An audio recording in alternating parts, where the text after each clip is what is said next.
my problem was I had tried so hard to get back to, or even get to the point where I thought I could be as a basketball player, and I had done everything that I possibly could have done for it to be taken away on the mirror of someone else. That's when everything changed for me, and that's when I hit this like all-time low of my dream was taken away by someone else.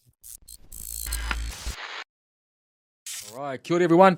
Welcome to another episode of Find Your Front, New Zealand Rugby League's official podcast. It's all about wellbeing and wellness. And again, we've got a special guest that we're going to throw to in a moment to introduce himself. Before we do that, I'll let my co-host introduce himself, the great one. The great one, all right. Holy heck, I'm in a bit of like, whoa. Vive talofa, kia ora.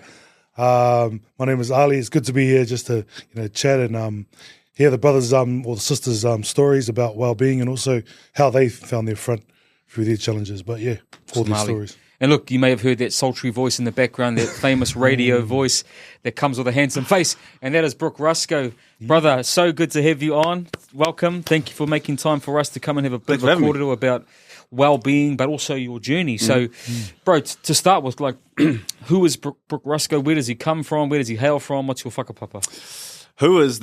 That's a like a loaded question at the moment, eh? Yeah. Still working out who adult Brook is, but young Brook, from Wellington, born and bred, and I've got like this problem coming to Auckland that I feel like I have to rep it even more. I'm like 04 to the 8 no more. So yeah, from Wellington, moved out to Porirua when I was like 11, single mum. So it was just me and mum growing up, and she's like my hero. As I get older and now I'm a parent, I'm like, oh, okay, wow, Mum, you really did it. I had no idea we were poor. I mean, I looked outside and I saw the houses. I was like, okay, no, we poor. But I didn't know. Like, I didn't know what a pantry was till I was like 15, and I went to someone else's house and I had no idea. So, like, Mum was amazing, and she's kind of been like the backbone of kind of making me who I am now. And that's kind of like one of my strong pillars is knowing that my mum is great and she's behind me. So, we grew up in Porirua. Made my way to America when I was pretty young, just to try and play a little bit of basketball, and then ended up coming back home. And I know we'll dive into that story. Now I'm just trying to find my way, my feet in this media world, which is a different whirlwind in some space that I never thought I'd end up in. Nice. But yeah, just trying to find my feet in a very small fish in a big pond. And shout out to Mum. Shout out to Mum, man. Got a bit of American accent on you, so. Look, man, No, I came back and I was like, my boys were like, what are you talking about? I was like, man, I'm on the freeway. Like, it was bad. I was there for like a year. And they were like, no, you can come home, bro. Like, it's bad. It's time to come home. Yeah. Nah, bro, I appreciate that. And look, just digging a little bit deeper into the whole sort of being from P-Town and growing up there, I think it's interesting the comment you made about, you sort of look out the window and you think, oh, yeah, this is who we are. Your words were, we're poor, but I didn't realise. Was a little bit of that because, sometimes when even if you're in an environment, when you look back and you see some disadvantage, when you're in it, right? I wouldn't change a thing. Like, it was the best way to grow up. And there's rich parts of Porirua, though. I don't want to say, I'm not saying like Porirua, we're good. But just where we were, it was a little like, it was tough, but there was love. And we didn't have currency in terms of money, but we had currency in terms of love and like family around. So all I knew was that I had cousins 2 houses down, 3 houses down, like the whole area where we were. So that's why I think we were rich in so many other ways. And then, stepping out into the big bad world and seeing some other things and traveling. They say travel was the antidote to ignorance, and then I've just seen so much. And, it's been amazing, but definitely. From those humble beginnings. And but I must say, Porirua, right next to the water. Otara, a beautiful place too, but right next to the creek. Yeah, we got the creek. We got the best fry bread. I swear to God, we got the best fry bread. That's a big statement. No, I know. I've been around the country, and we can all agree that it's not on the South Island. Name the shop, man. Nah, it's at the markets. You go to the Saturday markets. Anyone in Porirua, they know. You go to the Saturday markets. They got these fry bread, and they have the perfect amount of butter, and they dollop it up with some golden syrup. I swear to the best you'll ever have. I'll take your word for it. So we're made with love, man. We're made with love down there. Good for the soul, eh? Good for the soul. We've got the soul food down there. But yeah, I think it's a big part of, who I am now too, which I hold very near and dear to my heart. Yeah, nice, bro. And then you mentioned picking up playing basketball. Where did that start for you? So where did your love from basketball come, and how did you get involved? It's a family thing. Yep. So my uncles, mum, everyone played. And to be honest, I liked it, but I loved rugby. And then I got to the age of like 14. I was playing with Jules, so Julian Oris, hello. Yeah. We had the best like under 13 midfield combination ever. It was just literally Jules would score 12 tries and every now and then he'd just drop it off. But everyone was just getting real big. And I was like, like I'd stayed like pretty slender. I'm sick of tackling you guys. So kind of shifted to basketball. And then, it just happened really quickly. Like it just blew up. And before you know it, we're traveling overseas. And, at 14 and you're in like Germany and China and this is like a different world. And you're seeing all these things. And then, so was that with the New Zealand rep team? Yeah. Yeah, right. Yeah, so very lucky. But there was another thing going back to mum because there's not much money in basketball, especially at the age group level. They have to fund it themselves. And pricey, I had very pricey. I had no idea on the concept of money. And, mum's spending like $4,000 as a single mum to get me to go to Russia for like 2-3 weeks. Wow. But you don't have $4,000 when you're a single mum. The kicks right. And everything, everything that comes with it, I had no idea. But I fell in love with the game naturally, and then you get a couple back in the day newspaper articles. Yeah. Okay, this is nice. You get to school and the boys are like, oh my god. And then one thing kind of led to another, and it was like that. Yeah. And it kind of I blinked and I was 18 and had done some pretty cool things, and then was really trying to I was like, okay, this could actually be a real pathway, and I'm half decent at this, and money's starting to become a thing. Yeah. Let's try and give it a go. And then, man, it's the same with anything. Like injuries the father time is undefeated, but my father time came way too early. Yeah. But also it's like a blessing in disguise because I probably wouldn't be sitting here and doing some things that I'm doing now. Yeah. So as it was taken away, and that's a pretty dark story that we can go into. Yeah. But as that was taken away, it's also opened up doors to be in a place like this. There was also a really dark place of that like transition where I had no idea where I was going to end up. Okay. Yeah. Which we can dive into as well. But there's a few demons to get to this point. Yeah, bro, I appreciate that. Which are hidden, I guess. Yeah, and I appreciate whatever you like to share, and whatever you do share is obviously we're going to try and hold that and uffy that in the best way we can. But before we get to some of that stuff, you mentioned sort of 18. Where did you go and play? You played college ball? Yeah, I went to Missouri. So we were very lucky. So they had the under-19 world champs here, which was in New Zealand. And that never happens for New Zealand basketball to get a world thing. The guys at the competition were like Klay Thompson was playing. Wow. Honestly, you can just list off. There were so many NBA stars who are superstars now that came over and played in the competition. And I just had to have a half-decent run during that 2 weeks. And there was scouts from America that pretty much every college were here. And so there was a few offers. My problem was my grades. I just didn't apply myself. Sure. And I was just always trying to be at school. I was just enough to get by. Yeah. But I took once I got to 7th form, I was like, nah, I'll be all right. I'm going to be sweet. And instead of taking English, my dungy ass was like, nah, go and take level 2 building to go and hang out with the boys. Which, the hindsight's a beautiful thing. But at the time I was like, yeah, this is the one. Yeah. And then my mum was like, hold on a second, you can't go to the States because you haven't done. So there were so many loopholes that we had to jump through. Yeah. Even just to get to the States. But there was a few offers from a few different places, and I kind of wish that I went to some of the other ones, just because Missouri is in the middle of America. Like it's redneck capital. Right. A lot of the people that I met there, just not that they were bad people, they're just very, very different. Like the caretaker, for example, at the school was like 57 and never left the state of Missouri. Not like hadn't left America, had never left the state of Missouri. And hearing those type of things, I was like, man, this is such a different world. Some people are Westie. Yeah. Very much like it was such a weird thing for me to kind of try and grasp at the age of 18. Like, hold on a second, like you don't have a passport or what? Yeah. So like you're in this different world. But the biggest thing for us was like it was a college town, which was cool. And you have some cool things with colleges in the States. Yeah. Like it's very much like the movies, but also outside of the university, it was just a warm-up. Yeah. So you leave there and there's like nothing, Chicago was probably the closest town, and that was like a 4 or 5 hour drive. Wow. So you really you confined to Crazy. that little Missouri, and Yeah. I wish I just stayed on that West Coast and done like a St. Mary's or a Portland or something like that. Just one flight home. It's a little sunnier over there. Yeah. Kiwis over there too. I'm a real homeboy, so You got a pair of cowboy boots? Ooh. I fell into country. That's the one thing that stayed with me. I love me some country now. Oh. I had the hat for a little while in the light. Like I fully found myself in it. But I got there like, this is dumb. Like 6 months in, I was like, yeah, howdy pod. Oh, win in Rome, eh? Win in Rome. But on that, bro, so your career's taken a bit of a trajectory, right? Yeah. You playing college ball, played age group rep levels, but then you mentioned about having some quite significant injuries early on and stuff like that. This was the hit. So I remember it was one training, and I just had this like niggle in my hip.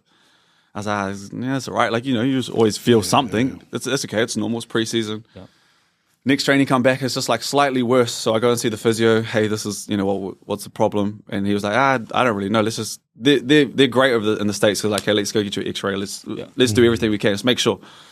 Go and get the X-ray, and because I was a 1 foot jumper, all that impact had come off my left, like in the ball and socket, it's supposed to sit like that, but it had flattened out, and so it was just bone rubbing on bone. Bro. So every time it just kind of felt like that pinch, and it was just beginning to get worse and worse and worse and worse. So we after we had that first initial X-ray and it came back, we'll see if we can see the season out, and we'll see what we can do. And preseason just got hectic, and it quickly got into this real sharp, harsh pain where I couldn't really push off, and we had to make a call pretty quickly. Do we get surgery now and come back home and just tidy it up and get back to the States real quick, or do we try and see it out? And I just couldn't see myself playing through that pain. It was pretty rough. So I was like, okay, let's go home. Let's get the surgery. I'll be back ASAP. Got the surgery, and nothing really got right. Like, had the surgery. It was supposed to be just a really easy clean out. Post-surgery, I did everything that the doctor said. Hey, stretch up, do these, physio. Like, I was doing everything to the T. Absolutely nailed it. And by the time I was supposed to go back to the States, I was just still wasn't anywhere near where I was supposed to be. There was still heaps of pain, still a lot going on. So we had to make that call again, like, hey, frick, I don't think I can go back to the States now. What's next? And lucky enough, I was still young, and Breakers gave a call. And then at the same time, I got a call from the Cairns Taipans. So I was like, in that, okay, maybe I'm not going back to the States, but first time to make some money. Okay, let's try and make some money. In front of me at the Breakers would have been Kirk Penny and Corey Webster. I was like, that might not work. they're pretty good. So let's shoot off to Cairns for a little bit. So went and played in Cairns and had the time of my life. It was amazing. I went over there a little bit like, Cairns. And left it with some amazing friends. Like a little hot, but it's an awesome place, like a great, great place. But my hip just never really, like, it never got better. And the physios over there were trying to do what they could do. But there's always just that niggly pain. Started playing on tramadol, which is like the worst thing you can do. Trainings on tramadol. I just came like accustomed to having it. I never was addicted to it, but I was like just kind of what I had to do to get through training, which is not a place you kind of really want to be. But still playing like some okay basketball. Ended up with the Tall Blacks and touring with the Tall Blacks and doing that sort of stuff. So we've got the Tall Blacks physios having a go on my hip, and we're always just doing enough to get me out to play, but I never felt like I was at like maximum, like where I should be. But it was enough to be in the squads and, playing, which was cool. And then we went back to Cairns, a few more things with the Tall Blacks, and a couple of years went on, and it was an off season with Cairns, and I had to talk to the coach and just be like, this pain in my hip is it's pretty bad, man. And we had to make a call. So I ended up calling it with the Taipans, coming back home and just kind of be like, man, what? Did I just retire? Like, what just happened? I'm in this weird place as an athlete. How old were you at the time? Probably like 27? 27. So in my mind, like, that's kind of when I was supposed to be at my peak. And making money, and that stops instantly. Obviously, like, you ain't playing for a team, you don't have a contract, that you done. So that was a real tough transition of, man, what? I put all my eggs in that basket. Now what? And still like having this pain in my hip. And then honestly, like a couple years went by with the pain in the hip, and it was my chiropractor who was like, just go get an X-ray. Yeah. So since that surgery that I hadn't had an X-ray Right. to have a look at it with all the physios and everything. I just think that they all thought that they could fix me and be like, hey, man, I fixed him. I did it. Yeah. Went and got the X-ray, and there was this huge piece of drill that had snapped off while the surgeon was doing the surgery, that real basic keyhole surgery back in 2019. And it had just torn away all of the cartilage and everything that was in my hip. Yeah. It had just chipped away and chipped away and chipped away. So all that pain I was feeling was bone rubbing on bone with a touch of this huge drill that had snapped off, and he left it in there. And he knew the part that, like, pain that was really hard for me mentally to get over was he knew that he left it in there, but didn't tell us. So he wrote it in his post-op notes, but he wrote it in like doctor terms. So it was like Chinese. Yeah. So I read it like, what? Yeah. Like, we wouldn't understand that. But technically, okay, yeah, he wrote that in. He's safe. He's covered on like ACC, and he's sweet. There's nothing. He hasn't technically done anything wrong. But I just mentally think, if I had known that, hey, this guy left a piece of drill in my hip, there is the possibility that it could get worse. I think mentally I would have been so sweet. But my problem was I had tried so hard to get back to, or even get to the point where I thought I could be as a basketball player, and I had done everything that I possibly could have done for it to be taken away on the mirror of someone else. That's when everything changed for me, and that's when I hit this like all-time low of my dream was taken away by someone else. It's hard to take. Frick, that was hard. And I blamed someone else and was trying to call him and be like, rah, rah. Yeah. And that was, and then another one to like add to that was, I was like, okay, so what can we do with ACC? Because I've lost out on so much money, or like, is there insurance? Or can I do something to get some of the money back, just to give me like a little grace period right now, so I can breathe a little bit and find my feet, and then find this next chapter. And how ACC, and it's not their fault, but how ACC determine how much money you should get is, if you're a paraplegic, and maybe the numbers have changed, but when the time was there, it was you would get $120,000 if you were completely like quadriplegic, from neck down. And it's all determined on this part and this part and this part and this part. It all equals X amount to add up to 120. But because mine was only this very small, minute part in my hip, they gave me $2,322. Oh, bro. And I was like, that's my whole career is $2,322. I was like, wow. So that was just the icing on the cake, and a real bitter pill, and the beginning of a horrible mental slog for, it took a long time to get out of it, very long time to get out of it. But it was because I was blaming someone else for the position I was in. And then, like, bro, I mean, I appreciate you sharing that. It's sort of where I was going to lead to next, like that period of working through it and trying to figure out how do I continue with life in a positive way? What's next for me? Like, what happened in that period of your life? I mean, how did you try and figure out to still be well and to keep going? Because, I mean, we sit here now with the benefit of hindsight, and we see everything you're doing, and we know who you are, and it's great. But that window, in that pocket, like, I wish I had a cool story. Like, hey, man, I just showed up every day and we got through it. But nah, it was the polar opposite. It was like, I don't want to get out of bed. Like, why? Like, what is in it? What's in it for me? And one day, like, I eventually was like, I looked at my bank account. I was like, okay, I got to do something. And I went on Trade Me for the first time and had to make a CV and a cover letter, which all very foreign to me. But I obviously had no experience, and I couldn't. I didn't have a degree, or I had nothing to fall back on. And I had this job, which I don't know if anyone actually knows I had this job. Enlighten us, bro. So coming off like this high of playing basketball was my dream, you know, and you know, like, we're playing for the Waz, like, it's like, that's your dream and you're living your dream. So I ended up having this job where, you know, when you see people outside the supermarket and they're working for like a World Vision, like UNICEF, stuff like something like that. The way that they get there is, generally speaking, I'd say 99% of the companies, I want to say all of them, they all kind of fall under this one umbrella of a few companies that essentially like lease them out to go and work at certain places, but they need places to go. So my job quickly became I was cold calling supermarkets around Auckland for people to find space so they could set up their stall. But it's such a hard thing because you're just getting no after no after no. Supermarkets, no, I don't, no. We want our customers to come in here and not feel like they have to, deal with anything. And so you're just getting no's and no's and no's.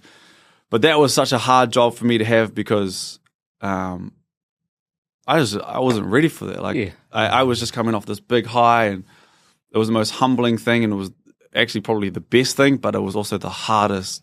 Yeah, I think I lasted like 4 months in there, and then I met some people, and it's just very much a world of who you know, not what you know, and everything kind of fell into place after that. But right, at that 4 months was like hell. Yeah, and no, even after that, like it didn't just get better after that finished, but that period of my life, the sort of the and I don't have answers for like no, it's cool. There was nothing I was doing. I wish I went to therapy or spoke to people. Didn't. Like I just moped through the day. Didn't have time for anyone else. Like I'd go home and I'd just blob. I know people come in here and normally for that part have a really cool story. I don't. It was just it was a really hard time, man. What about chatting with your mum or anything? See, I've gone to therapy since growing up, and as amazing as my mum is, there was one part we probably never really had is talking through like problems or situations. Right. And now I'm a little bit older. I'm not so accustomed to being able to be like, hey, how do I accept love? How do I ask for help? Because through everything, my mum gave me everything, like literally everything. There was the one thing where like communication on those like really hard things, we just never really talked about it. But also I don't think I had a hard upbringing. It's maybe mum was going through struggles and didn't want to put me on, like, for me to understand those things. So she never really spoke to me about that. But that also meant, like, now as I'm a little bit older, and especially when I sat in that pocket, it was more like, just deal with it, bro. Like, I don't know no better. You don't know what you don't know. And it was pretty tough. 100%. And I think taking a bit of a different perspective on it or spin on it is, if you look back at it now, what sort of advice would you give someone that might fall into a similar... What would you tell them to do that you'd say, you know what, if I was backdoor, when I look back at myself, this is what I would encourage you to think about? That'll pass. Yeah. Like, there's some tough things, man. And like, I know some of my friends at the moment going through some really tough things. And that's the advice that I'm trying to give them is like, it's horrible in the moment. Yeah. And I didn't, like, you think that, that's not, like, they seem to take forever. Like, man, just get through this day, guy. Like, oh my God, it's only 4 p.m.? Like, it just seems like forever. But it will, like, it does. It will pass. Like, I wish I had something better than that, but there's light, man. You just can't see the light, but I think that's what this is all about. It's about being raw and real, because you're obviously still sitting here today. So there are some things that when you talk about it'll pass, something that was said to me very early on in my life is it's about learning to grow through what you go through. Right? So how do we grow in the moments of things that we're going through? I've got to have some good slogan. Okay, I'll come back with some good ones too. I got some good ones coming. But that's what I'm saying, bro. Like, that's what this is all about. How do you, when you look back, you think, man, I did get through. Yeah. Whether I got through by the standards of psychology in the world, I got through. And if there is something in that, right, an ability to share or something to share with someone else, and I think that's honest, bro. Like, it's about going through it, and you grow through it, and you look back, because one thing that life teaches us all, right, is that that's not the only thing we're going to go through. Right? There are going to be other things, but you wait. That builds that resilience, right? And that's what resilience is. It's built, not given. It's not learnt or taught. It's what you go through that helps build the resilience. So I think that's fine, bro. I think it's cool. I actually think it's really powerful that we talk about it honestly. And then jumping from that, right? So we sort of, because then you have this shift of career, right? So you go and talking about... Bro, you're good, man. I don't know how you get these things out of me, man. You're good, man. Oh, bro, I just like to have a yarn, right? Probing his probing. Yeah, you're good. I'm taking notes over here. Okay, sweet. But no, we shift now to, like, we know this Brook that's been in the public eye a lot of people know and see you. Like, how did that happen? How did that transition happen? Because that's a change in itself. Yeah. You know, in all your story, when you went to Missouri and you were in P-Town, and we didn't hear that you were studying comms and you were studying media and you were, right? So how did you how did you transition into that space? Yeah, I got lucky, and I'm like the first to admit that I got lucky to fall in there. So DJ Severe, who was at Mai FM, also just a really big basketball fan. And I didn't know him before the first time I met him. We just happened to be at an event. And we were yarning, and when you're talking about basketball and like you're talking to someone about basketball and probably same with you with league, like you just find a rhythm and you find this like flow. And we hit it off, and he was like, "Hey man, you could, what are you doing?" And I was like, "Nothing." Like, not a lot, bro. And he was like, "Well, come in." And I had a yarn with him, and this is like 7-8 years ago. And he was like, "Bro, I'll be honest with you can't really just come into radio and not gone to radio school or have done nothing. So I need you to swallow your pride just a touch here and just be around the squad and do something, and we'll find you things to do." So I went into something called the street team. Yep. And I'm way older. Like, I was way older than everyone else going into the street team. But it's basically, if you've never heard of it, it's you go out to these certain locations and they'll be like, "Go and see Brook from the My Street team. He's parked up at Mobile and Glen Innes, and he's got $20 worth of BK vouchers or Pack and Save vouchers or something." And that was kind of like my in, and I had to just kind of do that, which was a real hard thing for me to do. I'm hanging out with like, and with no disrespect, but like 19-year-olds who are like just fresh out of doing some stuff, and I'm like, man, I'm a little bit, older and withered, and got some scars around here, and was doing that for a little bit, and then a space opened up on one of the night shifts, and DJ Severe was like, "Hey, give it a go. Like, this is what we've been waiting for, just to try and get you a slot." And I was like, "Yeah, sweet, all good." But not really thinking of how tough it is to do a night shift because, one, when you wake up, everyone like from your house or whatever is going to work. So you're just pretty much spending the whole day by yourself. And then when you get to Mai FM, when you get to work, everyone's leaving. So you're kind of just spending every waking minute really by yourself. You might have half an hour there for interaction, especially someone who like me who kind of like, I need it for my energy to like get going. And it was this real balance of like, what a great opportunity, but like work-life balance and how long can I do this for? And so you sit in that pocket as well, like, hey, I'm finally here, great job, cool, mean, loving it, but also, man, I miss my friends, and like, it's just that work-life balance on, like a shoestring budget that you get paid, if we're being honest, to do like a night's role. But just, grit the teeth and sunk into it. And for me, luckily, I only did it for a year, then shifted down into the drive show, which was just like hours-wise, it was just so much better, and it's like a bigger show, and I was like, "Oh no, this is dope. This is pretty cool." And then like one thing leads to another, and breakfast and radio is kind of like the one that you're trying to get to. It's like it's like the pinnacle for it.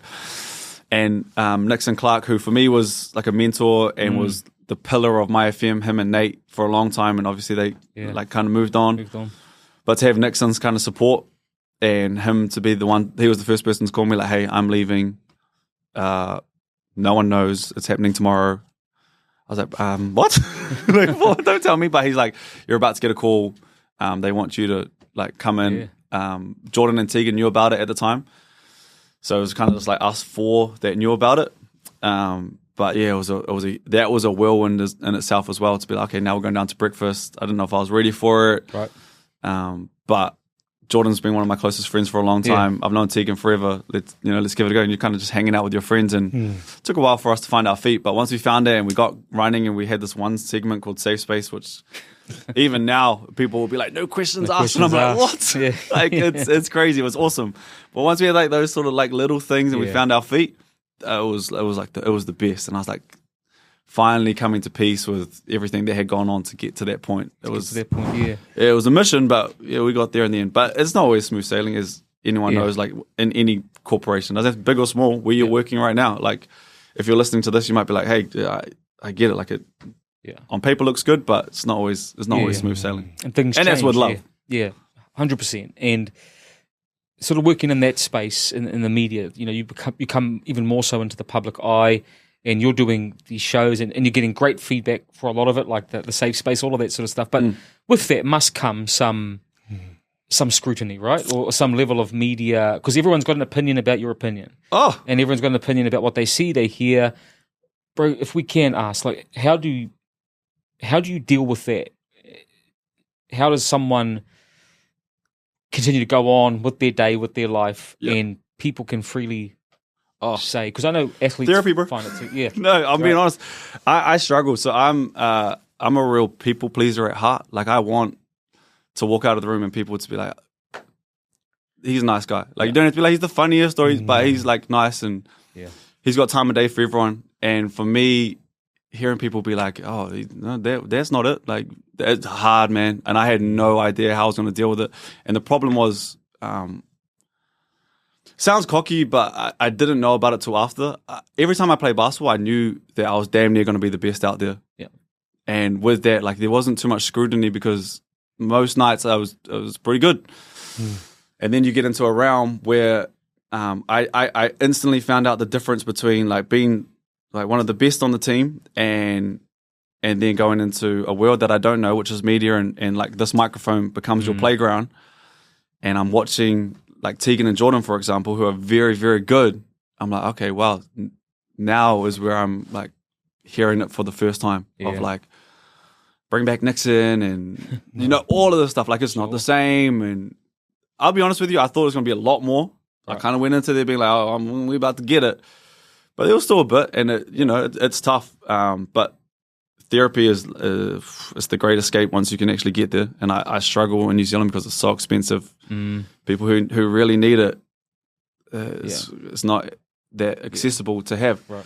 But I also heard a quote maybe like halfway through it that really like still continues to get me across the line. It's don't give the people with the least don't give the people with the least amount of information the most consideration. Right. And that's when I was kind of like, that one clicked for me. You can hear all these things, and sometimes it'll be like, oh yeah, that's good. Yeah. That was the one for me where I was like, true. Like, if I can be cool with my friends and my family and they know that I love them and care about them, it sucks to hear, but I feel there was just some sort of thing that in hearing that made me at ease. And I was like, cool, that was the one for me. Because they don't know you, eh? They don't. And like, even like walking out here, like, as long as after left like a good imprint and I know that I've like gave everyone time, that for me is a win. And therapy, there's a therapy here. There's therapy right here. God, but it's great, and it's honestly the best. And it just takes a long time to actually admit that, one, you need to go and see it, but two, like digesting it. And it's hard to even find a therapist. Like I went to a few.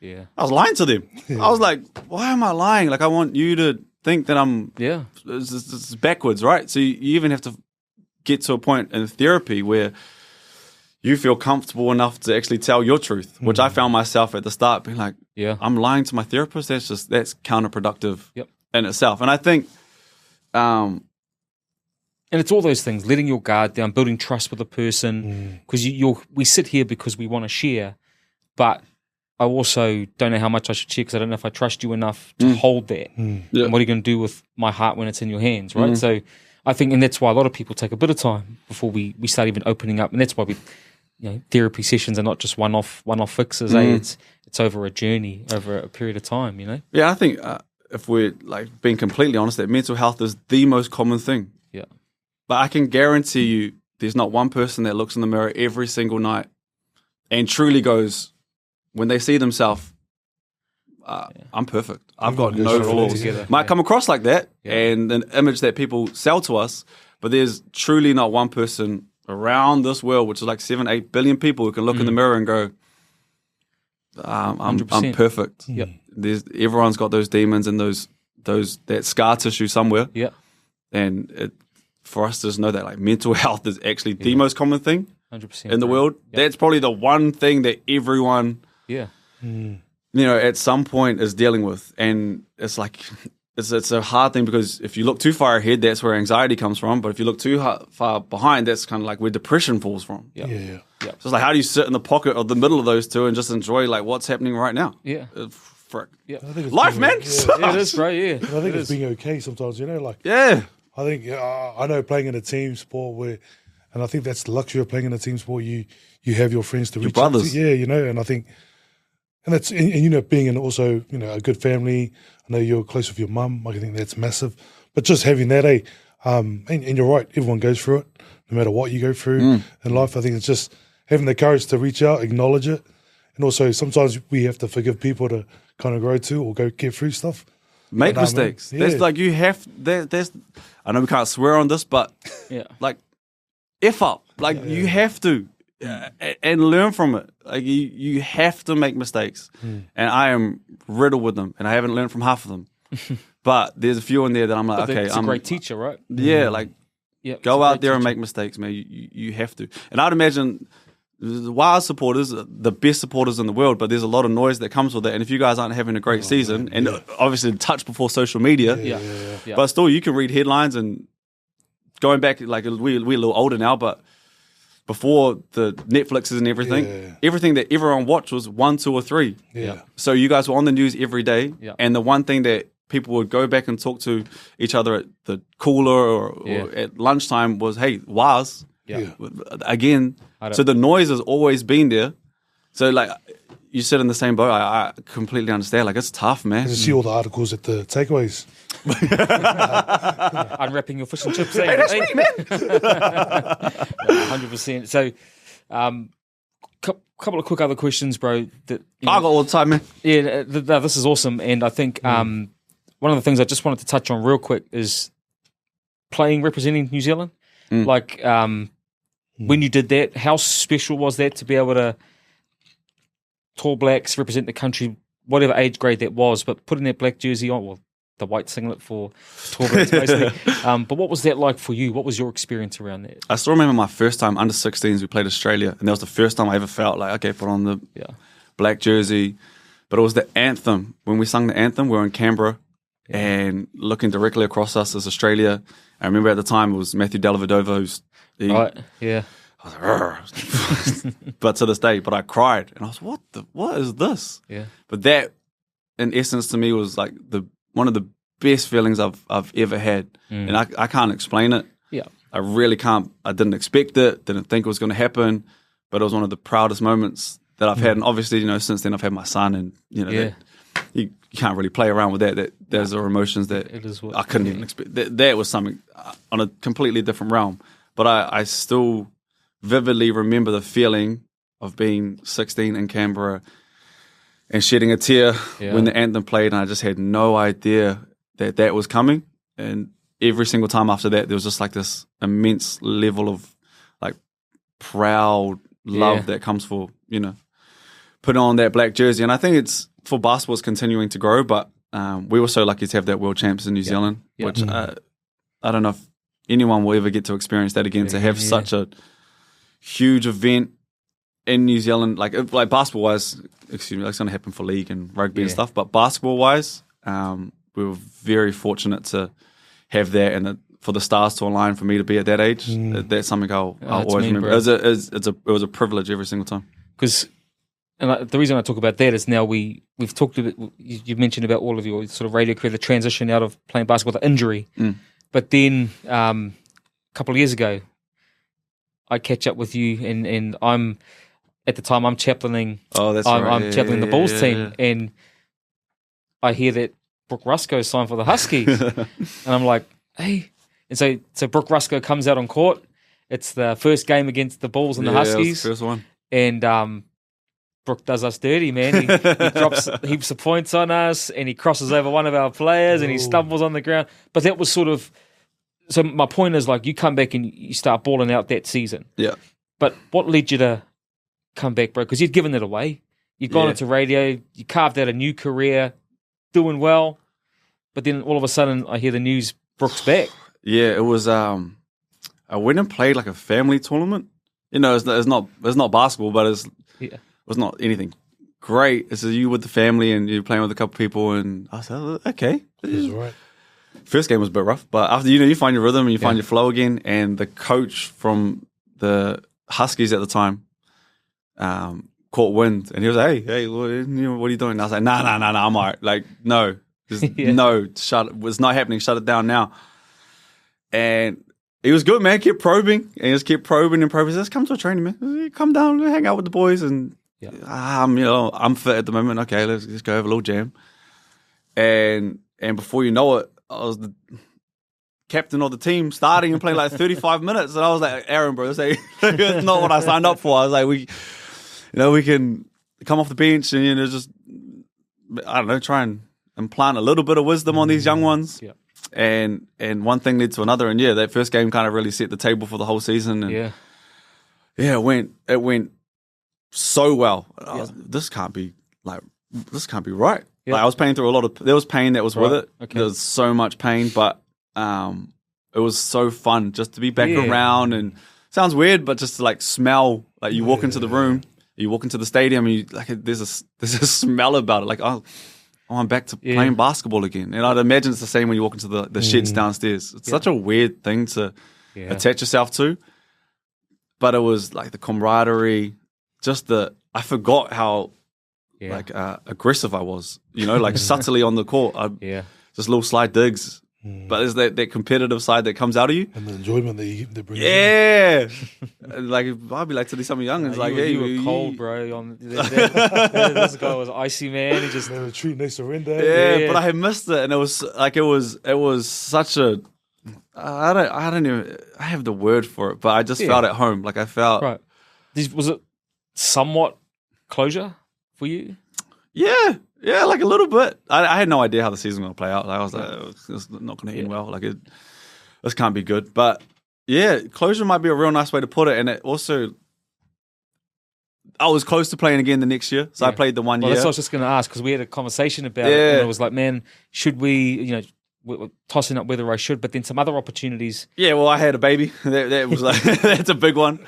So just time, and it was also... Like, it was just the workload of radio in itself is extremely tough, and it's a big workload. And then to have a baby mixed into that, and then to work back into playing basketball, like individually or 2 out of the 3 you can deal with, but you just mix those all together. Time wise, it was rough. It was tough. Basketball, we train at like 7 o'clock at night, so you get home at 9:30, 10, then you shower, then you feed. Yeah. You're not going to bed because you still have that adrenaline till like 12, and then you're up the next morning doing bloody breakfast radio. Yeah. You're just not sleeping. Your son doesn't care. He wakes up at 3 a.m. So you're missing out on so much at home. Son's growing up. I'm out getting physio so I can train that night to play in the weekend, to do work in there. It was just too much, and I was exhausted. Like I was beat. But it also opened up this little space where Sky was like, hey, I heard you're not playing. Do you still want to be around? You want to try your hand at commentary? And it's kind of led this nice little pathway back into, I'm still around basketball. Body feels so much better. Yeah. Still get to, talk a little yarn with the boys. And you wasn't that good last game. Like, team needs you. Show like just the little, like, cheeky little banter that you can have with the boys. It's so nice to be back in the round, but my body doesn't hurt. I'm not so tired. That's nice, bro.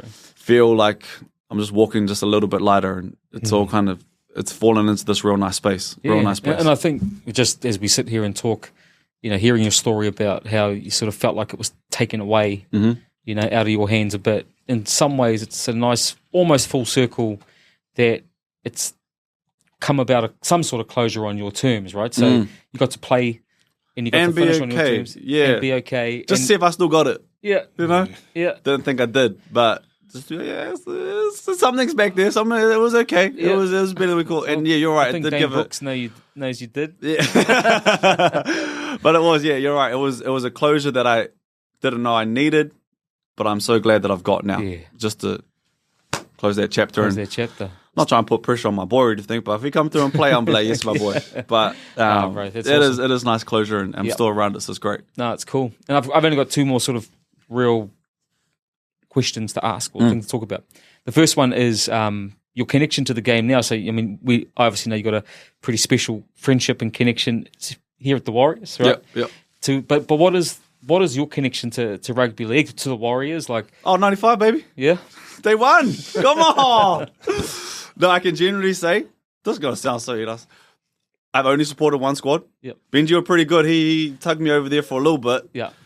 But Waz has always been my main team, but I'm extremely fortunate to have a friendship with Sean that I hold very near and dear to my heart. But it doesn't start with Sean; it starts with his wife. So me and Kayla have been pretty much like stuck at the hip since we met.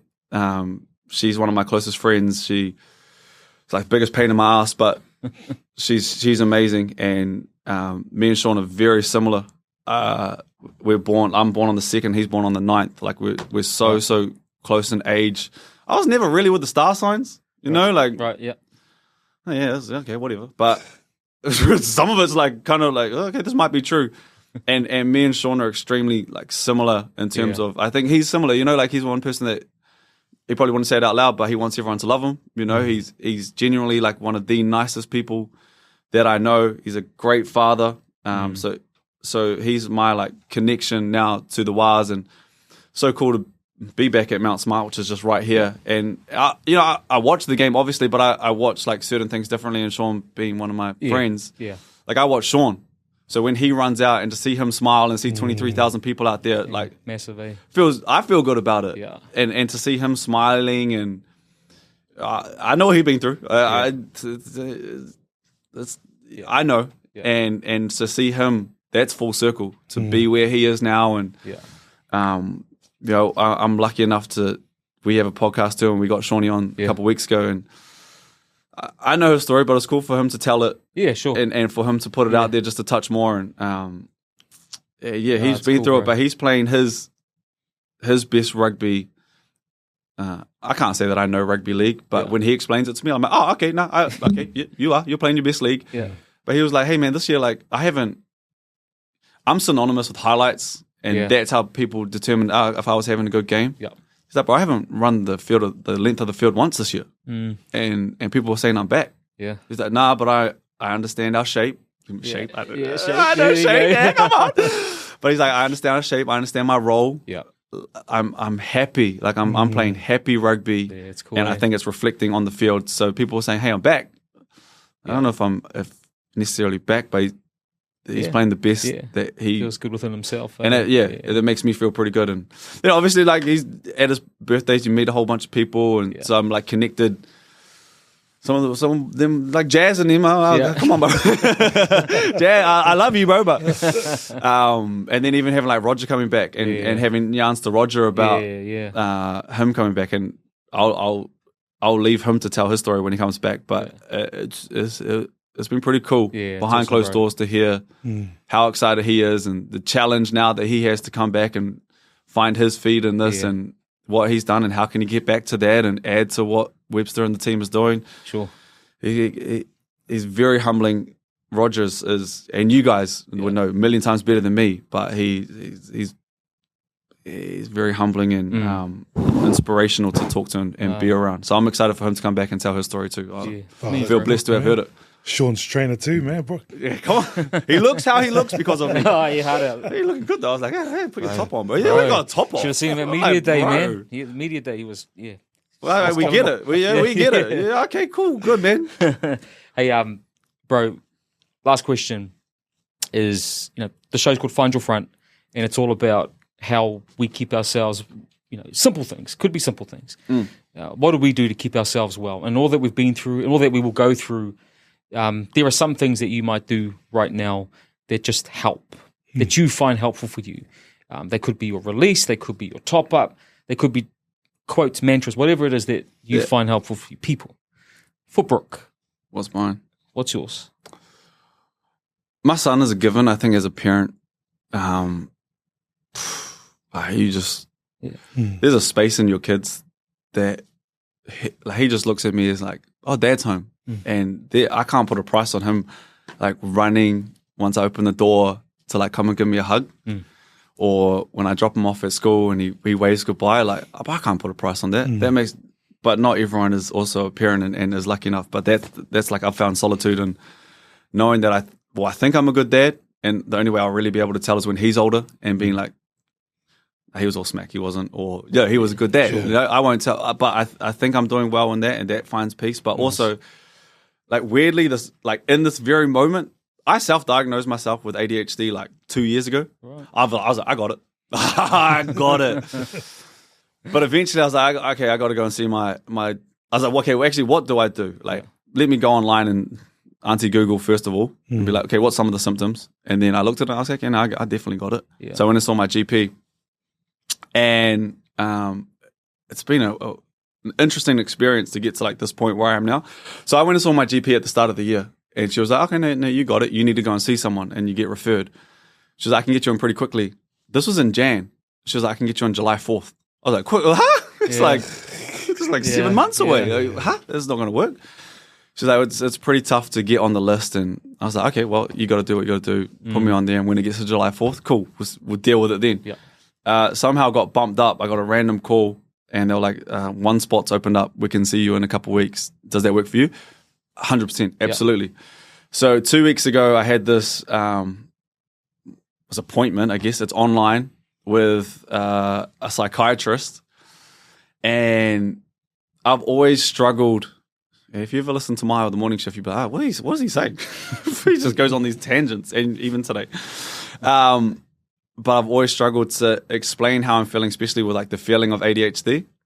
And he explained it back to me, and it was like this mirror of truth where I was like, okay, that's enough, bro. Like, okay, yeah. Wait, I get it. He's like, bro, you're the Michael Jordan of ADHD, basically. I was like, wow. So basically, you have to go on, I think you can go on all sorts of things, all sorts of medications. But he's put me on this one, and you have to like build up your dosage to get to where I need to be. So I'm on week 2 at the moment, and then you get to week 4, which is like double where I'm at right now. Yeah. But it's honestly helped me out so much, and I talked about it on our podcast on the morning shift, and I got these like amazing messages back. Yeah. They were like, hey, thank you so much for being vulnerable, and thank you so much for, telling your story, and I thought I had it, and now I'm going to check on my partner, and blah, blah, blah, blah, blah. And the messages were amazing to hear back. But I was also like, I don't think when I said it, I saw it how everyone saw it as I was saying it. For me, it was never something that I needed to be ashamed of. Yeah. Like you got your kids. Yeah. You got that naughty one. Everyone knows it's the naughty one, and you're like, I love it, man. Yeah. But you know that they naughty. Yeah. You're like low key ashamed, but you're not. Never felt like that with telling people that I had ADHD.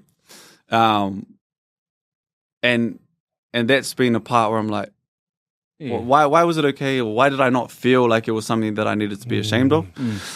Which I'm still trying to work out at the moment. But it also, I like try to peel back a few layers to be like, why am I maybe looking at this just a little bit differently? And I think I got into a point where I was like, this is just me, man. Like, okay, like, what do I do about it? I haven't done anything wrong. Yeah. Like, why should I be ashamed about it? This is just who I am. That's who I am. And some of the things that, I'm going on with, and if like telling people helps, awesome, but I didn't have the intention on it being like that. Right. It was just more like, hey man, this is me. This is me, like beer and all. Yeah.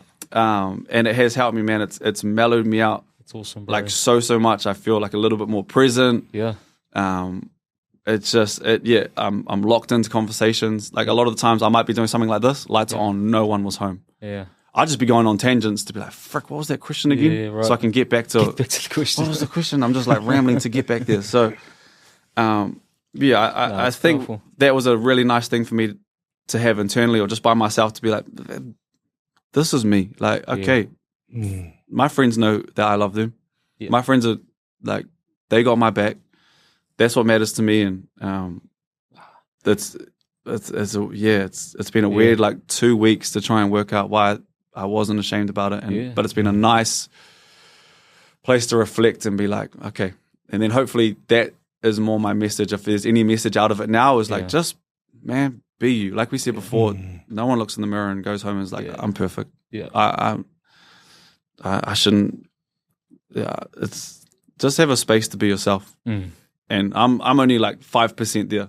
Yeah. I'm so far from where I need to be. Like, get on here now and act like it's perfect. Like, no, it's not, but it's just, it's. But that's the beauty of these it's spaces, just growth, man. Right? It's the vulnerability and the honesty, and And bro, that's so powerful. Like I think the insight and just the reality of what you've shared, because man, we are who we are.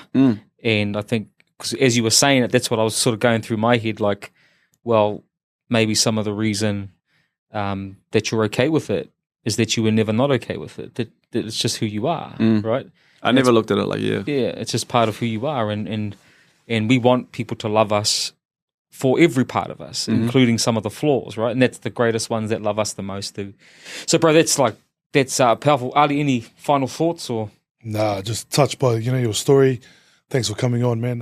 Man, thanks for. I'm sitting here like I think God, man, the warrior. He's gonna make me wow. I think I'm sure people are listening in will take so much out of you. Obviously acknowledging and being yourself. I guess I'm sure if all your friends and family and everyone that's listening in, even on radio and see you on TV, really love you because of who you are now. And I see your journey and wish you all the very best for. You just have no idea for me to sit in this seat and hear these things from like legends. Nah. And just wanted to give back to the walking quote book.